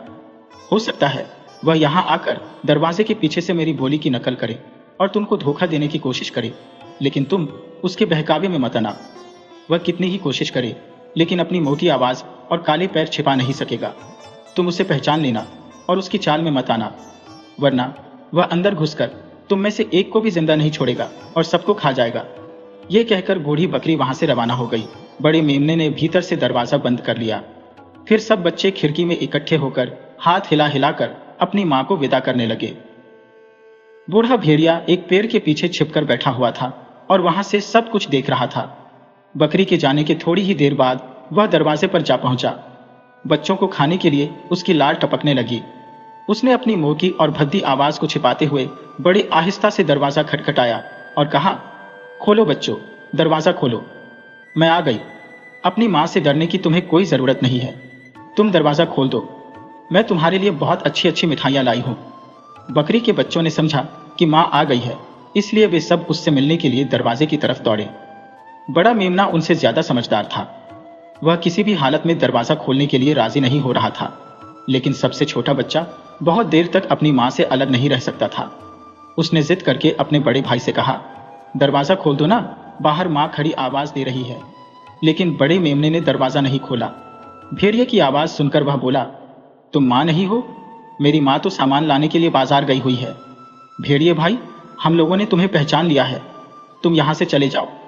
भेड़िया निराश होकर वहां से लौट आया, लेकिन अभी उसने हार नहीं मानी थी। बच्चों को खाने के लिए उसका मन ललचा रहा था। अचानक उसे एक चाल सूझी और वह दौड़ता शहर में एक दवाई वाले के पास पहुंचा और अपनी आवाज मीठी करने के लिए उससे कुछ मीठी गोलियां मांगी। दवाई वाले ने उसे अपने पास की सारी मीठी गोलियां दे दी। भेड़िया गोलियां खाकर घुर्राकर बोला, ये कैसी गोलियां हैं? इनसे तो मेरी आवाज मीठी हुई ही नहीं। जल्दी से कोई ऐसी दवाई दो जिससे मेरी आवाज मीठी हो जाए, वरना मैं तुम्हें खा जाऊंगा। दवाई वाला डर गया, लेकिन उसके पास आवाज को मीठी बनाने की कोई दवाई नहीं थी। उसने भेड़िए को बहकाने के लिए उसे बहुत सी खड़िया मिट्टी खाने को दे दी। भेड़िए को देर हो रही थी, इसलिए वह जल्दी जल्दी खड़िया खाकर दौड़ता हुआ फिर से बकरी के घर पर जा पहुंचा। खड़िया खाने से उसकी आवाज कुछ साफ हो गई थी। उसने दरवाजा खटखटाया और कहा, खोलो बच्चों, खोलो, मैं आ गई। मैं तुम्हारे लिए बेहद अच्छी अच्छी चीजें और कपड़े लाई हूं। यह कहकर वह दो पंजे दरवाजे पर टिकाकर खड़ा हो गया और सुराख में से देखने लगा कि देखें बच्चे क्या करते हैं। बकरी के बच्चे बेहद डरे हैं थे। उन्होंने जब दरवाजे पर आवाज सुनी तो वे भी चुपचाप सुराख में से झांकने लगे। उन्हें दरवाजे पर दो बड़े बड़े काले पंजे दिखाई दिए। वे लोग चिल्लाए, अरे ये तो वही भेड़िया है। भेड़िया, देखो इसके काले काले पंजे दिखाई दे रहे हैं। बड़े मेमने ने अंदर से चिल्लाकर कहा, भाग जा भेड़िए, भाग जा, दरवाजा नहीं खुलेगा। यह सुनकर भेड़िया फिर अपना समूह लेकर वहां से लौट आया। कुछ दूर जाकर भेड़िए ने सोचा, ये बच्चे बड़े चालाक मालूम होते हैं, मुझे कोई और चाल सोचनी पड़ेगी। मुझे जल्दी ही कुछ करना चाहिए, वरना फिर मौका हाथ से निकल जाएगा और बकरी वापस लौट आएगी। वह दौड़ता हुआ एक नानबाई के यहाँ पहुंचा। नानबाई आटा सानकर रोटी बनाने की तैयारी कर रहा था। भेड़िए ने कहा, भैया मेरे पंजे जल गए हैं, मुझे थोड़ा आटा दे दो। नानबाई ने उसको आटा दे दिया। इस आटे को उसने अच्छी तरह से अपने पंजों पर मल लिया। आटे में सनने के कारण अब उसके पंजे सफेद से हो गए थे। वह फिर से दौड़ता हुआ बकरी के घर जा पहुंचा और दरवाजा खटखटाया। बकरी के बच्चे ने इस बार जब सुराख से देखा तो उन्हें भेड़िए के काले पंजे नहीं दिखाई दिए। भेड़िया इस बार चालाकी करके सुराख के सामने आटे में सने हुए पंजे रखे हुए था। बकरी के बच्चों ने समझा कि इस बार सचमुच मां आ गई और उन्होंने तुरंत दरवाजा खोल दिया। दरवाजे के खुलते ही भेड़िया चीखता हुआ घर में घुस गया। बच्चे डरकर इधर उधर भागे, लेकिन भेड़िए ने दौड़ दौड़कर एक एक को पकड़ा और सीधे अपने गले के नीचे उतार लिया। एक एक करके वह 6 बच्चों को निगल गया, लेकिन 7वां और सबसे छोटा बच्चा जान बचाकर एक डिब्बे में छिप गया। भेड़िए ने उसकी ओर कोई ध्यान नहीं दिया, अब उसका पेट भर गया था। इसके अलावा वह इधर उधर की भाग दौड़ से बहुत थक भी गया था। वह घर से बाहर आया। कुछ दूर एक झाड़ी के पास पहुंचकर उसकी छाया में लेटकर वह आराम करने लगा। थोड़ी ही देर में उसे गहरी नींद आ गई। इतने में उधर बकरी लौटकर अपने घर आई। दरवाजा खुला देखकर उसे बड़ा आश्चर्य हुआ। मारे डर के उसका दिल धड़कने लगा। कमरे में घुसते ही उसे मालूम हो गया कि कोई दुर्घटना घटी है। उसने जोर जोर से अपने बच्चों को आवाज दी, लेकिन बच्चे वहां होते तब तो बोलते। जब उसने सबसे छोटे बच्चे का नाम लेकर पुकारा तो वह मिमियाता हुआ डिब्बे से बाहर निकल आया। बाहर आते ही वह अपनी मां से चिपट गया और पूछने लगा, मां, मां, वह भेड़िया कहाँ गया? वह मेरे सारे भाई बहनों को खा गया। बूढ़ी बकरी ने एक छोटे बच्चे को अपने गले से लगा लिया। उसकी आंखों से आंसू बह रहे थे। वह बहुत दुखी थी। अब घर में बैठने को उसका मन नहीं हो रहा था। वह एक शाल ओढ़कर और छोटे बच्चे को साथ लेकर घर से बाहर निकल गई और इधर उधर घूमने लगी। घूमते घूमते वे दोनों उस जगह जा पहुंचे जहां भेड़िया झाड़ी के नीचे लेटा आराम कर रहा था। वह बकरी के 6 बच्चों को निगलकर बड़ा खुश मालूम हो रहा था और गहरी नींद में सोया पड़ा था। उसको इस तरह सोया हुआ देखकर बकरी को बड़ा गुस्सा आया। वह उसे सजा देने के उपाय सोचने लगी। उसने जरा आगे बढ़कर भेड़िए के पेट को ध्यान से देखा। उसे लगा कि अंदर कोई हिलडुल रहा है। उसे यह समझते देर न लगी कि भेड़िए ने जल्दबाजी में बच्चों को सीधा उठाकर अपने गले से नीचे उतार लिया था। बकरी को लगा कि बच्चे अब भी भेड़िए के पेट में उछल कूद मचा रहे हैं। बूढ़ी बकरी दौड़ती हुई फिर से अपनी कुटिया में पहुंची और वहां से एक कैंची और सुई धागा ले आई। फिर उसने आहिस्ता आहिस्ता कैंची चलाकर भेड़िए के पेट में एक बड़ा सा छेद कर दिया। छेद के होते ही उसमें से पहले बड़ा मेमना निकला, फिर उसके बाद उससे छोटा। इस तरह एक एक करके सभी मेमने उछलते हुए बाहर निकल आए। बाहर आकर वे लोग अपनी मां के आसपास उछल कूद मचाने लगे। बूढ़ी बकरी ने फुसफुसाते हुए कहा, चुप रहो, धीरे बोलो, भेड़िया जाग जाएगा तो सारा खेल खराब हो जाएगा। इसके बाद बकरी ने अपने बच्चों को नाले के किनारे से बड़े बड़े पत्थर उठा लाने के लिए कहा।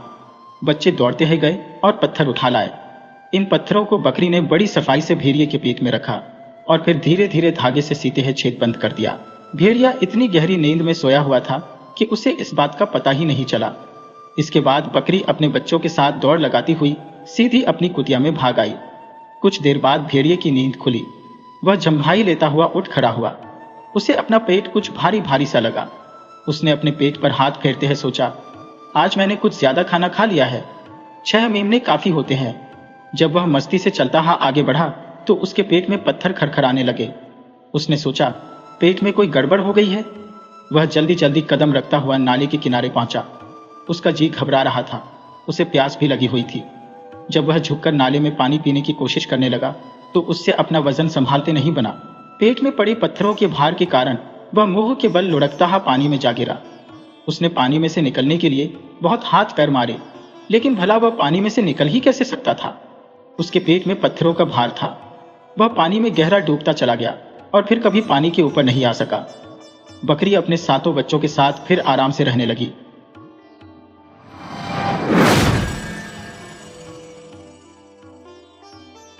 एक नगर में एक धनी व्यापारी रहता था। उसकी 3 बेटियां थीं। बड़ी बेटी का नाम ब्लिस, मंझली का नाम ब्लॉसम और सबसे छोटी बेटी का नाम ब्यूटी था। तीनों बहनों में ब्यूटी सबसे सुंदर थी। इस कारण उसकी दोनों बड़ी बहनें उससे जला करती थी। स्वभाव से ब्यूटी नम्र और दयालु थी, जबकि दोनों बड़ी बहनें गुस्सैल, लालची और स्वार्थी थी। एक दिन व्यापारी को यह संदेश मिला कि उसके सामानों से लदे जहाज समुद्री तूफान के कारण समुद्र में डूब गए हैं। इससे उसे बहुत बड़ा नुकसान हुआ।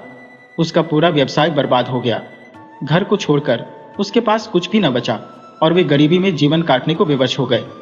आलीशान जीवन जीने की आदि व्यापारी की दोनों बड़ी बेटियां इन हालातों के लिए पूरा दिन अपने पिता को बुरा भला कहती रहती और शिकायतें करती रहती थी। वे घर का कोई काम नहीं करती थी, लेकिन ब्यूटी इस हालातों में भी खुश थी। वह पूरे दिन घर का काम करती और साथ ही अपने पिता को भी खुश रखने की कोशिश करती थी। कुछ महीनों बाद एक दिन व्यापारी को पता चला कि उसका एक जहाज बंदरगाह पर पहुंच गया है। उसके तुरंत ही बंदरगाह जाने की तैयारी कर ली। जाने से पहले उसने अपनी तीनों बेटियों से पूछा कि वापसी में वह उनके लिए क्या लेकर आए। दोनों बड़ी बेटियों ने सुंदर कपड़े, जूते, मोतियों का हार और इसी तरह की अन्य चीजें लाने के लिए कहा। ब्यूटी अपने पिता की हालत जानती थी, इसलिए उसने अपने पिता से बस एक सुंदर लाल गुलाब का फूल लाने को कहा। जब व्यापारी बंदरगाह पहुंचा तो उसने देखा कि उसके जहाज का पूरा सामान नष्ट हो चुका है। साथ ही उसका जहाज भी टूट फूट गया है और किसी काम का नहीं रह गया है। थका हारा निराश व्यापारी वापस घर की ओर लौटने लगा। वापस लौटते लौटते रात हो गई। रास्ते में एक घना भयानक जंगल था। व्यापारी जल्दी से जल्दी उस जंगल को पार कर लेना चाहता था, लेकिन तभी अचानक ही शुरू हुए तेज आंधी तूफान ने उसे घेर लिया। उस तूफान में सफर जारी रख पाना असंभव था। आश्रय की खोज में वह इधर उधर भटकने लगा। तभी उसे उस भयानक जंगल में एक स्थान पर रोशनी दिखाई पड़ी। जब वह पास पहुंचा तो उसे रोशनी से नहाया हुआ महल नजर आया। उसकी उम्मीद बन गई कि रात गुजारने के लिए उसे यहाँ आश्रय मिल सकता है। वह महल के दरवाजे के पास पहुंचा। देखा कि वह खुला हुआ है। उसने वहां से आवाज लगाई, किंतु कोई बाहर नहीं आया। साहस बटोरकर वह अंदर चला गया। अंदर पहुंचकर उसने फिर से पुकारा, किंतु फिर भी कोई नहीं आया। वह महल बड़ा ही विचित्र था।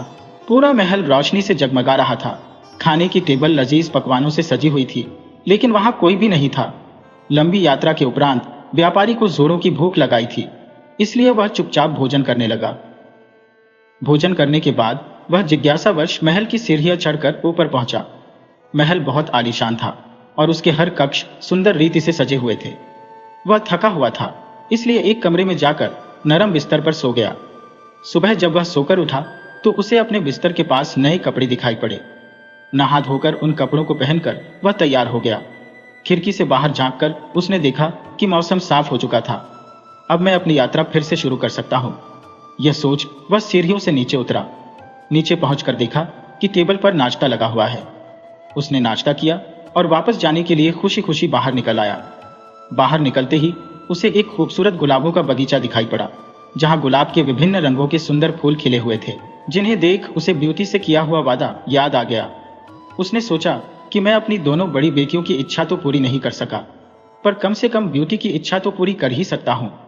यह सोचकर जैसे ही उसने लाल गुलाब का फूल तोड़ने के लिए हाथ बढ़ाया, उसे एक भयानक हंसी सुनाई पड़ी। डर के मारे उसने अपने हाथ पीछे खींच लिए। उसने देखा उसके सामने एक डरावना राक्षस खड़ा है। उस राक्षस की आंखें अंगारों की तरह लाल थी। व्यापारी को घूरते हुए वह गुस्से में घुर्राया, दुष्ट व्यक्ति, मैंने तुम्हें अपने महल में आश्रय दिया, खाने के लिए लजीज भोजन दिया, सोने के लिए नरम बिस्तर दिया और पहनने के लिए नए कपड़े दिए। मेरे इन एहसानों के बदले मुझे धन्यवाद देने के बजाय तुम मेरे बगीचे से फूल चुरा रहे हो। कितने आसान फरामोश हो तुम। अब मैं तुम्हें जीवित नहीं छोड़ूंगा। डर से कांपते हुए वह व्यापारी राक्षस के पैरों पर गिर पड़ा और क्षमा याचना करने लगा। मुझे क्षमा कर दो, मुझे क्षमा कर दो। मैं यह गुलाब का फूल अपने लिए नहीं तोड़ रहा था, बल्कि अपनी बेटी के लिए तोड़ रहा था, जिसे मैंने एक लाल गुलाब का फूल लाने का वादा किया था। मुझे मत मारो, तुम जैसा कहोगे मैं वैसा ही करूंगा। व्यापारी की याचना पर राक्षस बोला, ठीक है, मैं तुम्हें एक शर्त पर बख्शता हूं कि तुम अपनी उस बेटी को यहां मेरे पास लेकर आओगे, जिसके लिए तुम मेरे बगीचे से फूल तोड़ रहे थे। डरे हुए व्यापारी ने उस समय अपनी जान बचाने के लिए राक्षस की बात मान ली और अपनी बेटी को उसके पास लाने का वादा कर वह वहां से निकल गया। जब वह घर पहुंचा तो उसकी आंखें आंसुओं से भीगी हुई थी। वह बहुत डरा हुआ था। पूछने पर उसने अपने साथ हुई पूरी घटना विस्तार से बता दी। पूरी बात सुनने के बाद ब्यूटी बोली, पिताजी, आप चिंता मत कीजिए, आपकी जान बचाने के लिए मैं कुछ भी करूंगी। अपने वादे के अनुसार आप मुझे उस राक्षस के महल में ले चलिए। तुम मुझे बहुत प्यार करती हो ब्यूटी, ये मैं जानता हूं, लेकिन मैं कितना स्वार्थी पिता कहलाऊंगा जो अपनी जान बचाने के लिए अपनी बेटी को उस राक्षस को सौंप देगा।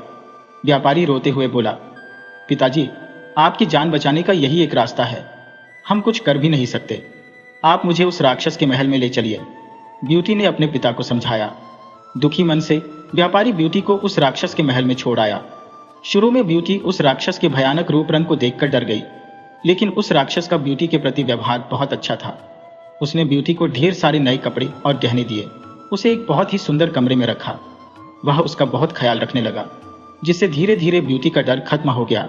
शुरू में राक्षस चुपचाप दूर से ब्यूटी को देखा करता था, फिर धीरे धीरे उसने उससे बातें करनी शुरू की। ब्यूटी को भी राक्षस से बात करना अच्छा लगने लगा। दिन गुजरते रहे और दोनों बहुत अच्छे दोस्त बन गए। राक्षस ब्यूटी को चाहने लगा था, लेकिन अपनी बदसूरती के कारण उससे अपनी मन की बात कहने से डरता था।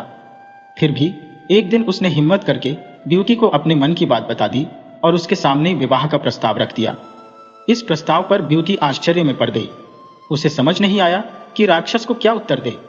वह सोच में पड़ गई, वह कैसे उस बदसूरत राक्षस से विवाह कर सकती थी। लेकिन वह उसकी भावनाओं को भी ठेस नहीं पहुंचाना चाहती थी, क्योंकि वह उसके प्रति दयालु था और उसने उसके पिता के प्राण भी नहीं लिए थे। ब्यूटी घबराते हुए बोली, मैं इसका अभी कोई उत्तर नहीं दे सकती। ब्यूटी की बात पूरी होने के पहले ही राक्षस उसका उत्तर समझ गया और उसकी बात काटकर बोला, कोई बात नहीं ब्यूटी, मैं तुम्हारी स्थिति समझता हूं, मुझे तुम्हारी बात का बुरा भी नहीं लगा है। इतना कहकर वह वहां से चला गया। दिन गुजरते गए। दोनों ने इस बारे में फिर कोई बात नहीं की। ब्यूटी को वहां कोई तकलीफ नहीं थी, लेकिन वह अपने पिता और बहनों को बहुत याद किया करती थी। ऐसे ही एक दिन वह उन्हें याद कर उदास बैठी हुई थी। तभी राक्षस वहां आया और उसकी उदासी का कारण पूछा। ब्यूटी ने उसे बताया कि वह अपने परिवार को याद कर रही है। राक्षस ब्यूटी का दुख समझ गया और उसने उसे एक जादुई आईना दिया जिसमें वह जब चाहे अपने पिता और बहनों को देख सकती थी। ब्यूटी उस आईने को पाकर बहुत खुश हुई। अब जब भी उसका मन करता वह उसने अपने परिवार को देख लेती थी। एक दिन ब्यूटी ने उस आईने में देखा कि उसके पिता बहुत बीमार है और मरने की कगार पर है। वह दुखी हो गई। उसने राक्षस से विनती की कि वह उसे उसके पिता से मिलने के लिए जाने दे। वह आखिरी बार उनसे मिलना चाहती है। पता नहीं फिर कभी वह उन्हें देख पाए या ना। पहले तो राक्षस ने मना कर दिया, लेकिन फिर ब्यूटी के आंसू देखकर उसका मन पिघल गया और उसने उसे जाने की इजाजत दे दी। उसने ब्यूटी से कहा, मैं तुम्हें अपने पिता के पास जाने की इजाजत देता हूँ, लेकिन इस शर्त पर कि तुम्हें 7 दिन के भीतर मेरे वापस आना होगा, नहीं तो मैं तुम्हारी याद में मर जाऊंगा। ब्यूटी ने राक्षस से वादा किया कि वह अपने पिता को देखकर 7 दिन में वापस लौट आएगी। राक्षस ने उसे एक अंगूठी दी और कहा कि जब वह यह अंगूठी अपनी उंगली से उतारेगी वह वापस इस महल में होगी। ब्यूटी ने वह अंगूठी पहन ली। अगले दिन जब वह सोकर उठी तो उसने खुद को अपने पिता के घर पर पाया। वह सीधे जाकर अपने पिता से मिली। पिता ब्यूटी को देखकर बहुत खुश हुआ। वास्तव में वह यह सोचकर बीमार पड़ गया था कि उसकी बेटी एक राक्षस की कैद में है। ब्यूटी ने उसे राक्षस के बारे में विस्तार से बताया कि वह उसके साथ बहुत अच्छा व्यवहार करता है और उसे कोई तकलीफ नहीं होने देता। ब्यूटी की खैरियत जानकर व्यापारी धीरे धीरे ठीक होने लगा। वहां रहते हुए ब्यूटी को राक्षस की याद आने लगी। उसके साथ रहते रहते उसे उसकी आदत पड़ गई थी और उसके अच्छे और दयालु व्यवहार के कारण वह उससे प्रेम करने लगी थी। एक दिन ब्यूटी की दोनों बहनें ब्लिस और ब्लॉसम, जिनका विवाह हो चुका था, उससे मिलने आई। ब्यूटी ने उन्हें राक्षस के घर के आरामदायक जीवन के बारे में बताया। सुनकर दोनों बहनें जल उठी। जब उन्हें पता चला कि ब्यूटी को 7 दिन के भीतर वापस राक्षस के महल जाना है तो उन्होंने झूठे आंसुओं की बदौलत ब्यूटी को वहां कुछ दिन और रोक लिया। वास्तव में यह उनकी योजना थी ताकि राक्षस को ब्यूटी पर गुस्सा आए और वह उसे मार डाले। उधर राक्षस ब्यूटी का इंतजार कर रहा था। 7 दिन पूरे होने के बाद भी ब्यूटी के वापस न आने पर वह तड़पने लगा। इधर ब्यूटी भी उसे याद कर रही थी। एक रात ब्यूटी ने सपना देखा कि राक्षस नीचे गिरा हुआ है और मर रहा है। ब्यूटी की नींद टूट गई। उसे अपना वादा न निभाने पर बहुत पछतावा हुआ। उसने तुरंत ही अपनी अंगूठी निकाल दी और दूसरे दिन जब वह सोकर उठी तो वह राक्षस के महल में थी। ब्यूटी ने दिन भर राक्षस का इंतजार किया, लेकिन वह उससे मिलने नहीं पहुंचा। उसने पूरे महल में उसे ढूंढा, लेकिन वह उसे नहीं दिखा। वह परेशान हो गई। फिर शाम को वह महल से बाहर निकली और राक्षस को खोजने लगी। उसने पूरे बगीचे में उसे ढूंढा। फिर वह महल के पीछे वाले हिस्से में गई। वहां एक कोने में राक्षस नीचे पड़ा हुआ था। वह बहुत कमजोर नजर आ रहा था। ऐसा लग रहा था मानो वह मरने की कगार पर है। ब्यूटी जल्दी से उसके पास गई और उससे बोली, ये तुम्हें क्या हो गया है? मैंने तुमसे कहा था ना कि यदि तुम नहीं आई तो मैं तुम्हारी याद में मर जाऊंगा। राक्षस ने उत्तर दिया। ब्यूटी ने अपने देर से आने के लिए उससे क्षमा मांगी और उससे कहने लगी, तुम मुझे छोड़कर मत जाओ। मैं तुम्हारे बिना नहीं रह सकती।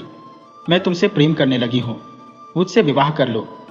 ब्यूटी का इतना कहना था कि एक चमत्कार हुआ और वह राक्षस एक सुंदर नौजवान राजकुमार में परिवर्तित हो गया। ब्यूटी यह देखकर आश्चर्यचकित रह गई। राजकुमार ने उसे बताया, मैं एक जादूगरनी के श्राप के कारण राक्षस बन गया था। कई वर्षों तक मैं इस रूप में रहा। यह श्राप तभी टूटता जब कोई मेरी बदसूरती के बाद भी मुझसे सच्चा प्रेम करता। आज तुम्हारे सच्चे प्रेम के कारण वह श्राप टूट गया है और मैं वापस अपने असली रूप में आ गया हूँ। ब्यूटी उसे देखकर बहुत खुश हुई। दोनों ने विवाह कर लिया और खुशी खुशी रहने लगे।